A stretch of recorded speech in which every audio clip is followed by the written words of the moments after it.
Magandang araw mga kapuso, narito po ang mga kapanapanabik na ganap dito lamang po sa Kamao. Dahil nga sa nais nitong si Makmak na maiuwi ang kanyang nanay nang makita niya ang itsura nito na bugbog sarado at may mga plaster sa kanyang mukha, napagdesisyonan niya na sumali sa illegal na boxing para pag manalo daw siya ay meron siyang pera na gagamitin para nga makauwi itong si Nadja. Pinagsabihan siya ng kanyang mga kaibigan, pati na rin itong si Chloe, pero hindi siya nakinig mga kapuso.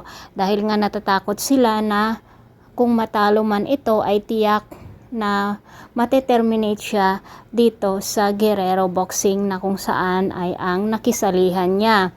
At ito na nga ang kinatatakutan ng kanyang mga kaibigan dahil nga bugbog sarado itong si Makmak mga kapuso at agad siyang dinala sa ospital.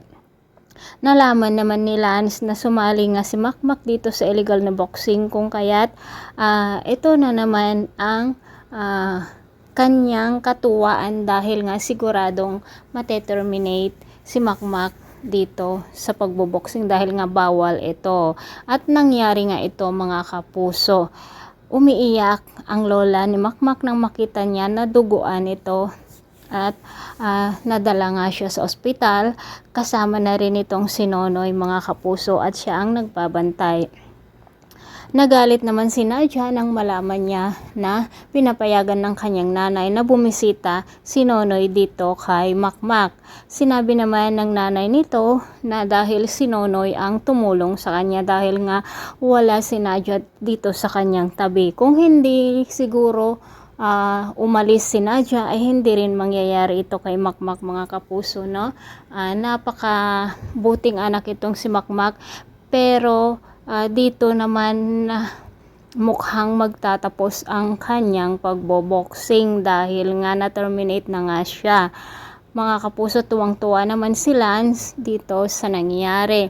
Nakiusap si Doming dito sa coach ni Lance, ngunit hindi na ito pumayag mga kapuso dahil nga bawal na bawal sumali sa illegal na boxing. Habang nandoon nga sa ospital si Nonoy na nagbabantay kay Makmak ay nagkamalay na ito mga kapuso. At nang magmulat ang kanyang mata, nakita nga niya si Nonoy at tinawag nga niya itong tatay. Mga kapuso, uuwi na kaya si Nadja dahil sa nangyari dito sa kanyang anak? At ano ang gagawin ngayon ni Makmak na hindi na siya makakasali pa dito sa boxing dahil na rin sa kanyang ginawa? Pakatutukan po natin lagi ang bawat episode dito lamang po sa Kamao. Maraming salamat. Bye-bye.